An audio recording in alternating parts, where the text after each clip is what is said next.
I think the Yankee outfield is going to be pretty stocked, especially if Jason Dominguez comes around and he does what he's supposed to do. They're going to move, I guess, looks like Aaron Judge is going to be playing right field. Cody Bellinger is going to be in center. So you feel like you're really confident there. There'll be a new second baseman for you, a new first baseman for you. Austin Wells is going to be the leadoff hitter. I was reading and hearing our buddy Brandon Tierney, my Yankee go-to fan. Oh, really? Yeah, talking about Anthony Volpe and how important this year is for him. That's a Volpe. Right, we'll have a revolving door at third base for sure, and we have these injuries within the pitching staff. However, they should have a very good bullpen. So, look, they're Juan Soto less, but can Goldschmidt and Bellinger and Dominguez somehow collectively pick all of that, production up? Can they lengthen this lineup? Can they give Aaron Judge the protection that he needs? And can Aaron Judge continue to do what he has done as a New York Yankee? Yeah, and once they lost Juan Soto to the Mets, they focused on pitching and defense more so in the offseason to try to make up for the offense. You can win in certain ways, obviously, in baseball, and what's unfortunate about that is their two best pitchers last year go down. One we expect back in Luis Gil, but of course Garrett Cole is going to be out for the entire year. So that's a big blow when you start to build your team in that way and you're counting on those two guys, and neither one of them we're going to see anytime soon. That's a big problem. But every year, we talk about these same things, big injuries, and it's those who have depth, and it's those who can stay healthy, and it's those who have the guys that come up and fill in. I mean, I remember it was a number of years ago where everybody got hurt on the Yankees, and then every single guy who Brian Cashman brought in was able to keep the thing together. And sometimes that happens, and sometimes guys get hurt, and the thing torpedoes right into the ground. So we'll see who picks up the slack. Carlos Rodon gets the start today. Of course, he's been disappointing since coming over here on a big contract. And we'll see what Max Fried is, and if he is someone that can be in that Cy Young conversation that Garrett Cole was in last year. I mean, that's what he's going to need to be if this team is going to win the AL again. So I think what Yankee fans want to see today, if I had to just put my Yankee, kind of soothsaying hat on, they want to see Carlos Rodon go out there and be the pitcher that they paid for, and don't have any drama associated with it. If you told me he went 5 innings and gave up a run, I think everybody would be totally happy with that, and hopefully the Yankees offense wakes up and they steamroll today and they win opening day and they get off to a great start, and he gets off to a great start because he needs to get off to a great start. He needs to build his confidence. The thing that I hate the most, and we talked about this yesterday, is players who do sign big contracts. They come here to New York or wherever they go, but really particularly here in New York, and then they have to sit and they have to deal with those expectations. And the fans are not going to be patient. They're just not going to be patient, especially with this whole flirtation that we had supposedly with Juan Soto, which we all knew wasn't true. And then they go out and they replace him with Bellinger and Goldschmidt and trying to get that kind of production from those two guys, and you're hoping that they're going to give it to you. I think Bellinger will give it to you. I think he'll fit in nicely for Yankee Stadium and for the Yankees and in this lineup. But for a guy like Carlos Rodon, he has got to go out and he's got to show the Yankee fan that he belongs here, and he doesn't go into that death spiral of loss of confidence. Yeah, and that usually happens in the bigger games. He was able to figure it out for most of the regular season last year. Then you put him in big spots, and that's where he crumbles a little bit. Do you want to say that today is a big spot? Yeah, sure it is. Opening day, then yeah, this is when you don't normally get the best version of him, but he's got to figure that out. I mean, all these guys in that rotation now have just extra pressure on them, spotlight on them to be great. And the two guys at the top now, with no Garrett Cole, no Luis Gil, and Carlos Rodon and Max Fried got paid a ton of money to come here and pitch in big games, and they better do it well, or this Yankee team will go nowhere. And by the way, they're opening with those pesky Brewers. The pesky Brewers. Yeah, that's who we opened with last year and got swept. That's right. It was ugly. I mean, God, the Yankees should be opening against the Astros, and we should be not we. The Mets should be opening again. You could say we. Nah, I don't do that anymore. We're Met fans. I know, but I don't do that anymore. It's the team, I don't know. I felt like, when I put on my Met uniform as a 7-year-old, I still have somewhat of the tingling of opening day. Yeah, but it's us. But we're Come not on, 7 man. anymore. You know what I'm saying? Well, I'm certainly not 7, but I still have fond memories of those days. Sure, and you can, and I've got fond memories of opening days too. I've probably been to about 10 of them at Shea Stadium and Citi Field combined. So it's great, but I'm not going to say we anymore. But the Mets should be starting with the Brewers, and the Yankees should be starting with the Astros. But baseball is strange. They start at the end of March. Things don't make sense. It's not even a 1 o'clock first pitch. It's 3 o'clock. And by the way, you got 2 teams playing in minor league stadiums: the Rays year, and the A's. Yep. Mm-hmm. I mean, baseball's in a weird spot. They just lost their ESPN contract. I don't know if they'll figure out a way to get it going the right way again. But, ESPN has spent so much money on the NFL and so much money on college football that, it's like somebody had to go. Somebody had to get cut. No, absolutely. And, the way that baseball is looked at here in New York is totally different than the way it's looked at across the country. And it's become a regional sport and one of the most regional sports there is at this point. And we have just such a deep-rooted baseball fandom here with all the history all the way back to the 2 teams before they left for California. Now the Yankees and the Mets and the successes and the failures that they have had. I mean, it's a baseball town.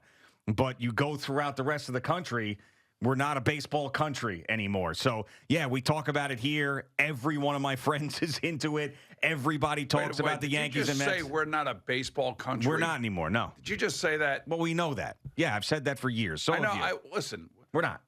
It's our pastime. Not anymore. Used to be. Not anymore. Our pastime now is scrolling and football and gambling and weed. Those are our pastimes. And golf. And golf. Those are our pastimes. Okay. It's just not anymore. I mean, and I don't want to have some discussion about the romanticism of baseball or anything else, but it's different. I mean, what we experience here is different than other places, and I love it that way, quite frankly. Normally, when something is romantic, it lasts. And it takes a little while to get there. And you kind of like, you're kind of going through it. But now they get the pitch clock, so all that romanticism is gone. Yeah, I love it. Although we love the pitch clock. Love the pitch clock. Absolutely love the pitch clock. But this is a huge year for David Stearns, Carlos Mendoza, Steve Cohen, all the Mets brass. I mean, everything was sort of building for them up to this point where the expectations are on them. They've got the high payroll. Of course, it's not as high as the Dodgers. They went out and got the prize free agent. They outbid the Yankees. I mean, this is the year. This is Steve Cohen's banner year that they got to go out and perform. You talk about these payrolls. I don't know how they count the payrolls. I mean, I really don't. I mean, I see the Mets as the number one spending team, and then you have the Dodgers deferring money, and then you have the Yankees spend. I don't even know who's number one anymore. I'm so confused as to how they add up the numbers, because a lot of the times I'll look at this stuff, and I love looking at it, and I see that the Yankees are the number one team when it comes to spending this year. And then all of a sudden, the next day it changes, and the Mets are the number one team in spending this year. And then it changes again, and it turns out that the Dodgers, when you add up in all the deferments, are the team spending the most money this year. All I can tell you, they're in the top 5, and they've spent a lot of money on a lot of guys. And a lot of guys, not every guy is going to live up to that contract. I'm sorry, not everyone. Sure. I mean, and sometimes you live up to it for a number of years, and sometimes you don't live up to it at all. I mean, I think what the Mets want out of Juan Soto is what Bryce Harper has given the Philadelphia Phillies, and then some, meaning you got to win a World Series on top of it. Bryce Harper, even though it was a few years ago, he got a lot of money, not nearly as much as Juan Soto got, but at the time it was the biggest contract, and he went there, he embraced the city, he became a Philadelphia Philly, he took that team to the playoffs multiple times, took them to the World Series. He absolutely incited the Philadelphia Philly fan in a good way. And that's the very least that Juan Soto's got to do as a Met. And you got to go and win a World Series on top of it to justify all of it. But that's what you want to see. You don't want to see Anthony Rendon to the Angels. You want to see Bryce Harper to the Phillies. That's what you want to see. Yeah, and Bryce Harper also did it with a bad elbow. He did, yeah. Tommy John, and ended up hitting and not throwing, and that is the example, because everybody wants to bring up the big failures in free agency and in the Mets history, and Jason Bay and Mo Vaughn, and even recently with other teams like Rendon or a Jacoby Ellsbury with the Yankees.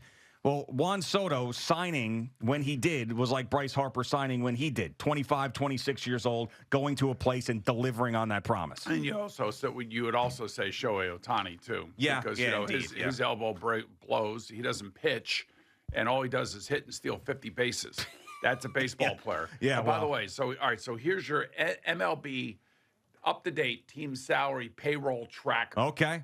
All right. So Hit me with it. number one is the Dodgers. Makes sense. Number two is the Philadelphia Phillies. Okay. Number three is the Mets. Number four is Toronto. Number five is Texas. Number six is Chicago Cubs. And number seven is the Yankees. Now, this is the active roster payroll tracker. Well, yeah, the Yankees dropped down because Garrett Cole goes on the IL, and that doesn't count to the active payroll tracker. And they get some insurance there, right? I believe so, yes. Get Not some all of it, insurance. but some of it. All right. So now I'm going to give you multi-year cash. do I This care? is where the Mets are number one. Oh, the multi-year cash? All right. Yeah. Well, that's of because course. Juan Soto. Multi-year cash. But Shohei Ohtani's making $700 million.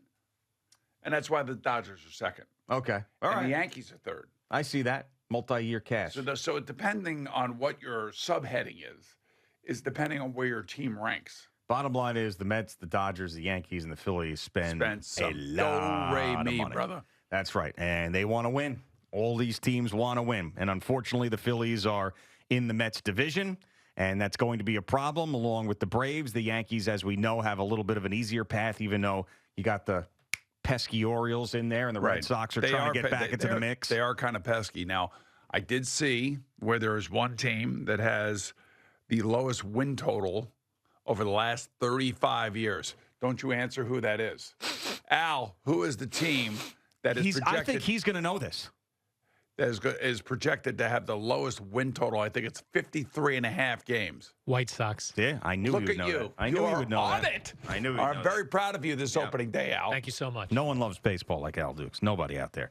You give me your Bob Uslers, give me your Chris Mad Dog Russos, give me all those guys. Give me your Mark Chernoffs. Nobody loves baseball to his core, down to his pelvis, his hernia mesh. Yes. This man loves baseball down to every fiber of him. He was a really good softball player and a very good teammate, I might add. Yeah.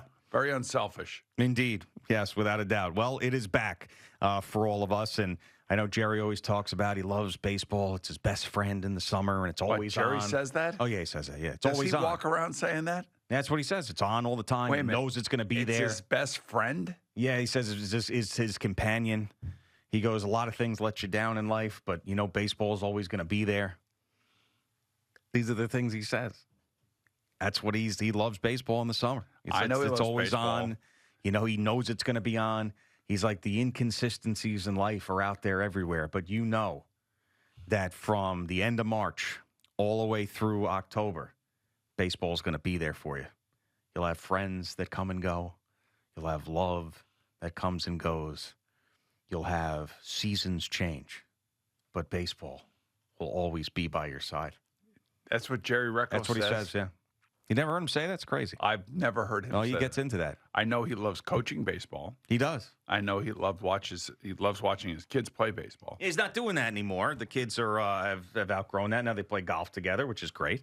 But baseball's your companion, man. That's his companion. It's a I sidecar. know he loves baseball, but the way that you just put that this morning, I didn't realize that it was that impactful in his life. It is. And we've got many, many people this morning, people that are already driving to the Bronx with a 3 p.m. first pitch to go out there and tailgate. I guarantee you there's at least a couple of them that feel the same way. And then the eternal optimists, as you say, the ones that say, Garrett Cole gets hurt, don't worry about it. From the Yankee perspective, Luis Heel hurt, we'll figure it out. We're the Yankees. And from the Mets standpoint, our rotation looks not great on paper, but they're going to be great. The pitching lab, we are going to be great. We have a pitching lab. That's Clay true. Holmes is going to be in the Cy Young conversation. All the hope that is here on this March 27th, 2025. How soon does that go away? Hopefully it doesn't. Last year it went away like in the first 6 weeks for the Mets. And then it came back in the best way possible. It came roaring back. It came back in the best way possible. We're only here a short time, and then you're dead. Yeah. I mean, but baseball's here all the time. It according is. to him. Well, while you're living, yes. Yes. Yep. That's right.